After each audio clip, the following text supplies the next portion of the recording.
ஆன்மீக நண்பர்கள் அனைவருக்கும் அன்பும் கனிவும் நிறைந்த வணக்கங்கள். கந்தபுராணம் பகுதி 2. காஷ்யப முனிவர், மாயை, சூரபத்மன், சிங்கமுகன், தாரகன் பிறப்பு. ஓம் சரவணபவ. ஓம் ஸ்ரீ சுப்பிரமணியாய நம. அன்பான முருக பக்தர்களே, முந்தைய பகுதியில் பரமசிவனின் நெற்றிக்கண்ணிலிருந்து தோன்றிய 6 ஜோதி தீப்பொறிகள் சரவண பொய்கையில் 6 குழந்தைகளாக அவதரித்து பின்னர் பார்வதி தேவியின் அருளால் ஆறுமுகனாக ஒன்றிணைந்த அற்புத வரலாற்றை பார்த்தோம். ஆனால் முருகப்பெருமான் ஏன் அவதரிக்க வேண்டிய நிலை ஏற்பட்டது? எந்த சக்தி இந்த உலகை அதர்மத்தின் இருளில் மூழ்கடித்தது? சூரபத்மன் யார்? அவன் எப்படி பிறந்தான்? அவனுக்கு அந்த அளவுக்கு சக்தி எப்படி கிடைத்தது? இந்த கேள்விகளுக்கெல்லாம் பதில் சொல்லும் அத்தியாயம்தான் இன்றைய பகுதி. இந்த வீடியோவை பார்க்க வந்திருக்கும் நீங்கள் முருகப்பெருமானை நேசிக்கும் ஒரு பக்தராக இருந்தால் இந்த வீடியோவிற்கு ஒரு லைக் செய்து ஓம் முருகா போற்றி, சரவணபவா போற்றி என்று காமெண்ட் பண்ணுங்க. அப்படியானால் முருகப்பெருமானின் அருள் உங்களுக்கும் உங்கள் குடும்பத்திற்கும் என்றும் துணையாக இருக்கும். வாங்க கந்தபுராணத்தின் அடுத்த அற்புத பயணத்தை தொடங்கலாம். வாங்க வீடியோக்குள்ள போகலாம். பிரம்மாவின் புதல்வரான காஷ்யப முனிவர். படைப்பு தொழிலை மேற்கொள்ளும் பிரம்மதேவருக்கு பல மகன்கள் இருந்தனர். அவர்களில் மிகுந்த ஞானமும் தவ வலிமையும் பெற்றவராக விளங்கியவர் காஷ்யப முனிவர்.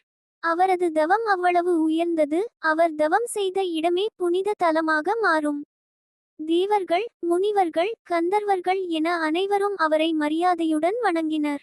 காஷ்யபர் எந்த வரத்தையும் தனக்காக கேட்கவில்லை. உலக நலம் நிலைக்க வேண்டும், தர்மம் நிலைத்திருக்க வேண்டும் என்பதே அவரது எண்ணமாக இருந்தது. இந்த உயர்ந்த தவமே பின்னர் அசுரர்களின் கண்ணில் பட்டது. அசுரர்களின் தோல்வி. அந்த காலத்தில் தேவர்களுக்கும் அசுரர்களுக்கும் இடையே அடிக்கடி போர்கள் நடந்தன. ஒவ்வொரு முறையும் அசுரர்கள் பெரும் படையுடன் வந்தாலும் இறுதியில் தோல்வியடைந்தனர். இதனால் அசுரர்களின் மனதில் கோபமும் பழிவாங்கும் எண்ணமும் பெருகியது. அவர்களின் குருவான சுக்கிராச்சாரியார் இதை கவலையுடன் கவனித்தார். வீரத்தால் மட்டும் தேவர்களை வெல்ல முடியாது, அதற்கு அசாதாரண சக்தி கொண்ட வீரன் பிறக்க வேண்டும் என்று எண்ணினார். அதற்காக ஒரு பெரிய திட்டத்தை வகுத்தார். மாயையின் தேர்வு. அசுர குலத்தில் பிறந்த அழகிய இளவரசி ஒருத்தி இருந்தாள். அவளின் பெயர் சுரசை. அழகிலும் அறிவிலும் சிறந்தவள். மந்திரம், மாயாஜாலம், மோகனம், வடிவம் மாற்றுதல், மனதை வசப்படுத்துதல் போன்ற பல அரிய கலைகளில் தேர்ச்சி பெறும் திறமை அவளிடம் இருந்தது. சுக்கிராச்சாரியார் அவளை தனது சீடராக ஏற்றுக்கொண்டார். பல ஆண்டுகள் அவளுக்கு ரகசிய மந்திரங்களையும் மாய கலைகளையும் கற்றுக் கொடுத்தார். ஒவ்வொரு சோதனையிலும் அவள் வெற்றி பெற்றாள். அவளது திறமையை பார்த்து மகிழ்ந்த சுக்கிராச்சாரியார் கூறினார், இனி நீ சுரசை அல்ல, நீ மாயை. உன்னால் உலகமே மயங்கும். அந்த நாளிலிருந்து சுரசை மாயை என்று அழைக்கப்பட்டாள். அசுர குலத்தை காப்பாற்றும் திட்டம். ஒருநாள் சுக்கிராச்சாரியார் மாயையை தனியாக அழைத்தார். தேவர்களை வெல்லும் வீரன் பிறக்க வேண்டுமென்றால் அவனுடைய தந்தை சாதாரண மனிதன் ஆகக்கூடாது, மிக பெரிய தவசியாக இருக்க வேண்டும். அப்படிப்பட்ட ஒரே ஒருவர் காஷ்யப முனிவர் என்றார். மாயை அதிர்ச்சியடைந்தாள். குருவே, அவ்வளவு பெரிய முனிவரை நான் எப்படி அணுக முடியும் என்று கேட்டாள். அதற்கு சுக்கிராச்சாரியார், உன்னிடம் இருக்கும் மாயா சக்திக்கு முடியாதது எதுவும் இல்லை. அவரது மனதை மயக்கி அசுர குலத்திற்கு வலிமை தரும் புதல்வர்களை பெற்றெடுக்க வேண்டும் என்றார். குருவின் கட்டளையை ஏற்ற மாயை உடனே புறப்பட்டாள். மாயையின் மாய உலகம். காஷ்யப முனிவர் கடுமையான தவத்தில் இருந்த காடு முழுவதும் அமைதியாக இருந்தது. அந்த இடத்திற்கு வந்த மாயை தனது சக்தியால் அற்புதமான அரண்மனைகளை உருவாக்கினாள். மலர்களால் நிரம்பிய நந்தவனங்கள், இனிமையான இசை, மனம் வீசும் பூக்கள், தேவலோகத்தை மிஞ்சும் அழகு. அந்த காட்டை சொர்க்கமாக மாறியது. சில நாட்களுக்கு பிறகு காஷ்யபர் அங்கு வந்தார். அந்த அழகை கண்ட அவர் ஒரு கணம் வியந்தார். அந்த நேரத்தில் மாயை தனது மோகன சக்தியை பயன்படுத்தினாள். தவத்தில் உறுதியாக இருந்த காஷ்யபரின் மனம் ஒரு கணம் தடுமாறியது.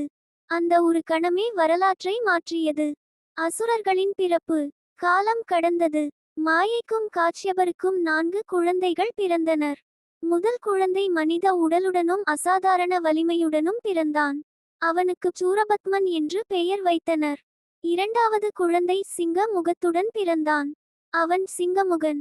மூன்றாவது குழந்தை யானை முகத்துடன் பிறந்தான். அவன் தாரகன். நான்காவது குழந்தை பெண். ஆட்டின் முகத்தை ஒத்த தோற்றத்துடன் பிறந்ததால் அவளுக்கு அஜமுகி என்று பெயர் சூட்டப்பட்டது. அவர்கள் பிறந்த நாளிலேயே பூமி அதிர்ந்தது. வானம் கருமேகங்களால் மூடப்பட்டது. இயற்கையே ஒரு எச்சரிக்கை கொடுத்தது. அசுர படையின் தோற்றம். அது மட்டும் அல்ல, மாயையும் காச்சியபரும் இருந்த இடத்தில் சிந்திய வியர்வை துளிகள் பூமியில் விழுந்தன. அந்த ஒவ்வொரு துளியிலிருந்தும் ஆயிரக்கணக்கான அசுர வீரர்கள் தோன்றினர். சில நொடிகளில் ஒரு மாபெரும் அசுரப்படை உருவானது. அவர்கள் அனைவரும் சூரபத்மனை தலைவனாக ஏற்றுக்கொண்டனர். காச்சியபரின் அறிவுரை. பல ஆண்டுகள் கழித்து குழந்தைகள் வளர்ந்தனர். ஒருநாள் அவர்கள் தங்கள் தந்தையிடம் வந்து கேட்டனர், அப்பா, நாங்கள் எப்படி வாழ வேண்டும்? காச்சியபர் அமைதியாக கூறினார், செல்வம் நிலையானது அல்ல, அதிகாரம் என்றும் நீடிக்காது.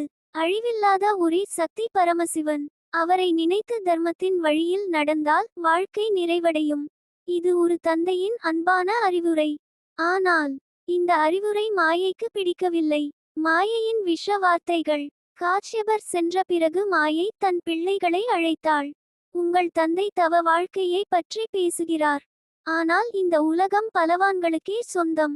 3 உலகங்களையும் ஆள வேண்டும். அதுதான் உங்கள் பிறப்பின் நோக்கம் என்றாள். அதோடு, உங்கள் குரு சுக்கிராச்சாரியாரிடம் செல்லுங்கள். அவர் காட்டும் வழியே உங்கள் வெற்றி பாதை என்று கூறினாள். அந்த ஒரு முடிவே உலக வரலாற்றை மாற்றியது. பகுதி 2 தொடரும். அடுத்த பகுதியில் சுக்கிராச்சாரியாரின் ஆலோசனை. சூரபத்மனின் கடும் தவம். சிவபெருமானிடம் பெற்ற அரிய வரங்கள். அசுரர்களின் ஆட்சி ஆரம்பம். தேவர்கள் அனுபவித்த துயரம். இவற்றை விரிவாக பார்ப்போம். ஓம் சரவணபவ. இந்த வீடியோ உங்களுக்கு பயனுள்ளதாக இருந்தால் வீடியோவை லைக் பண்ணுங்கள், ஷேர் பண்ணுங்கள், சேனலை சப்ஸ்கிரைப் பண்ணுங்கள். நன்றி, வணக்கம்.